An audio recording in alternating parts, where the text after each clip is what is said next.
Hi guys. I just wanted to talk about two things that seem interconnected, um, although they're two separate things.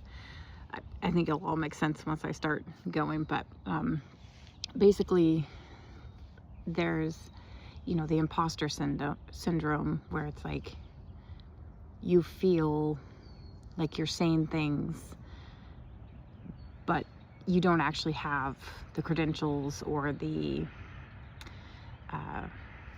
education, or you feel like you make these claims that you can't actually back up with anything physically substantial to show like, this backs up my claim of being a healer. And I think part of that has to do with especially those that are the wounded healers, that are healers but also dealing with their own wounds that they're trying to correct and to heal.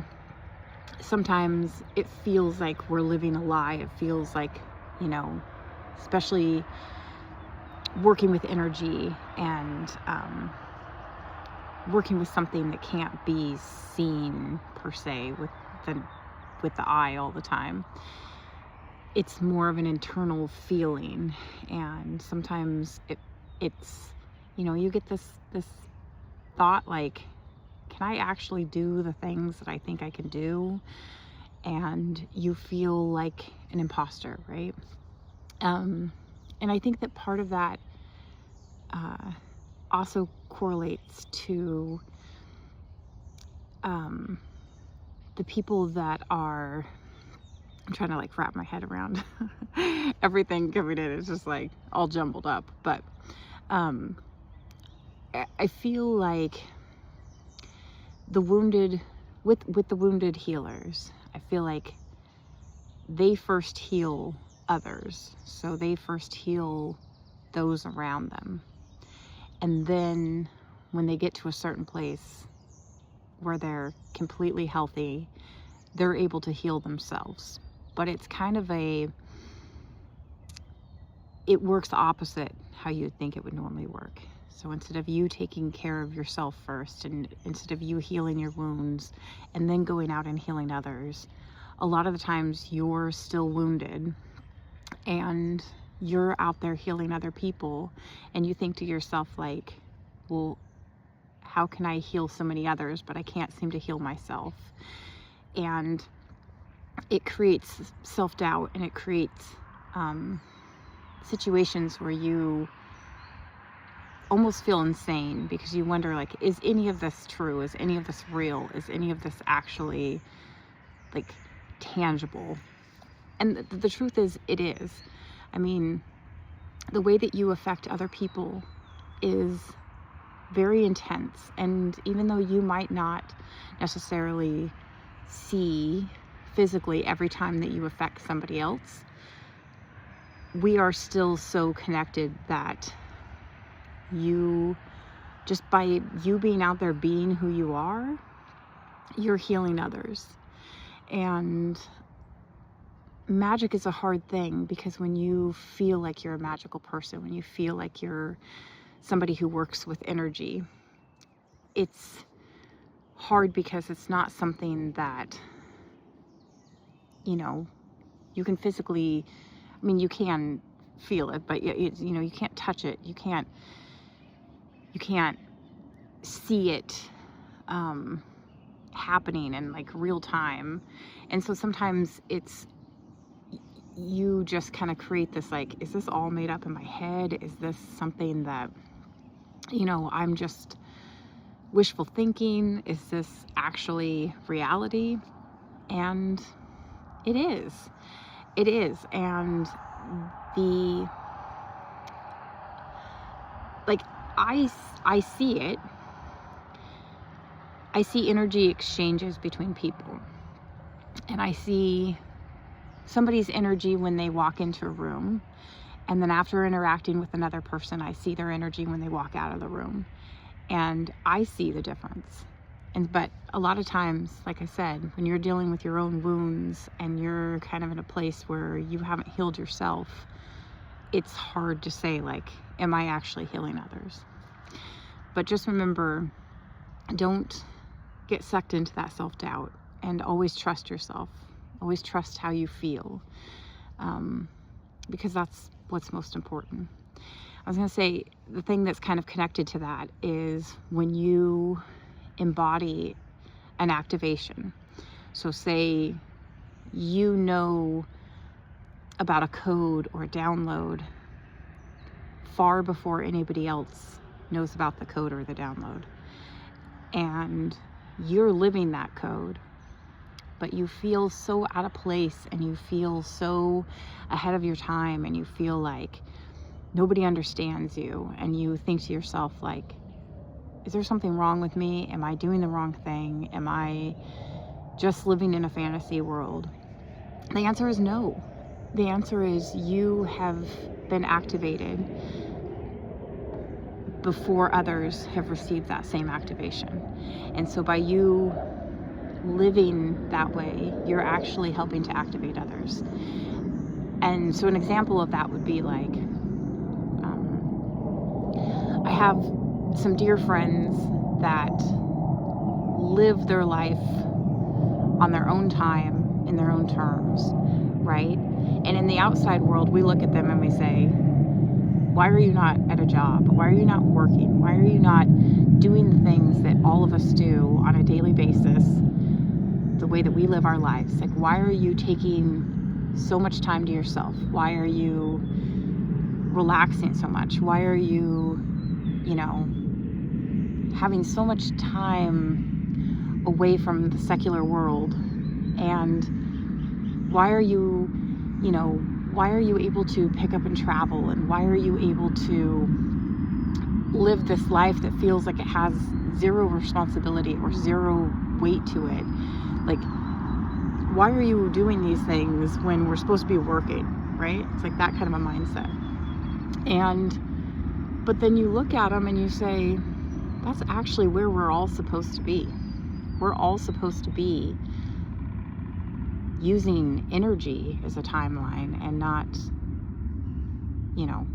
time as in looking at a clock. We're supposed to be checking in with ourselves, seeing how we feel, seeing how we, do we need more rest? Do we need more sensitivity? Do we need more, what do we need in those moments to be able to rebalance and recalibrate, to be able to be out there doing the work that we're doing, that is hard work. It's hard work. And, when you're out there and you're activating and you're healing and you're working with others on any kind of an energetic level, it drains you. It's hard, and it's, something that most of us that do it are very sensitive people, and most of us need that extra time to be able to decompress and be able to figure out, what's ours, what's not ours, and to be able to just like recalibrate ourselves so that we can be on the highest vibration that we're meant to be on in order to continue to serve others. But yeah, I think that as a society, sometimes, we look at what we call the new generation, and we think that they're lazy, and we think that, they don't have the same work ethic, which sometimes that is true, but also sometimes there's just very sensitive people that are taking more time for themselves, and they're realizing that slaving away at a job is not the purpose in life. And obviously, it's hard because we need money in order to accomplish the things that we want to accomplish in life. And money is a tool that is able to be used to help us along our pathway and our journeys, right? So it's hard to find that balance between the two. But honestly, we're not supposed to be just, oh, a bald eagle just went and landed in that tree over there. It's absolutely beautiful. Straight ahead of me. But anyways, I was going to say, you know, it's not about working ourselves to death, and it's not about, you know,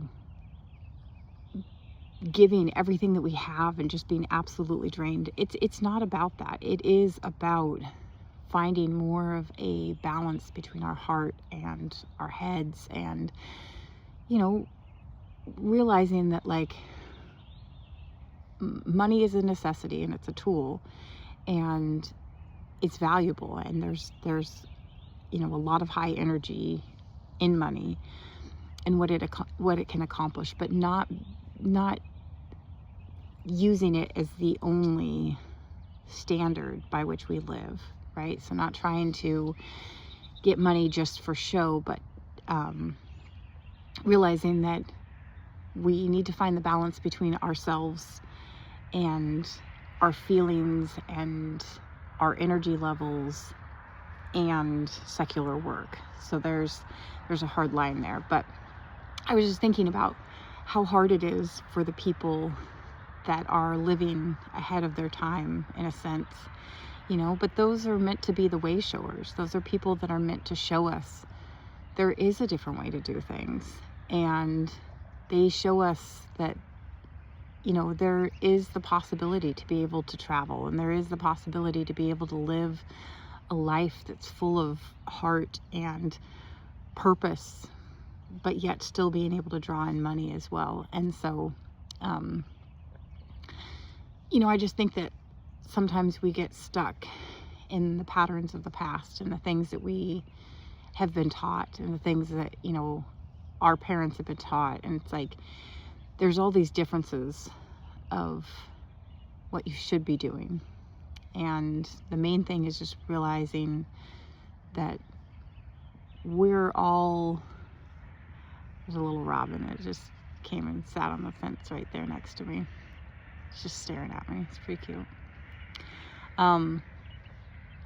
We should all be listening to our internal compasses and asking ourselves what feels right for us, instead of getting so caught up in all the voices that we hear outside of ourselves. And as far as like people that have imposter syndrome, which is human nature, I think, but realizing that you are enough, and realizing that you are here for a purpose, and realizing that you are absolutely beautiful. I think that that's important, because then it helps us to just, again, truly feel into that heart space. And if you're being guided in a certain direction, then follow that direction, you know, and know that it's all happening as it should be happening. And whatever doubts we're feeding into the situation, we need to quiet those fears. We need to quiet those voices that tell us that we are not doing what we're supposed to be doing, and we're not enough, or whatever those voices say, right? Because the heart vibrates at a much quieter frequency, so you really have to listen very intently to what the heart has to say. But the heart has a very powerful voice, even though it's subtle. Okay, so tune in, listen. Okay, I wish you guys could see the eagle. It's back behind a sign right there, or I'd show it to you. But okay, bye.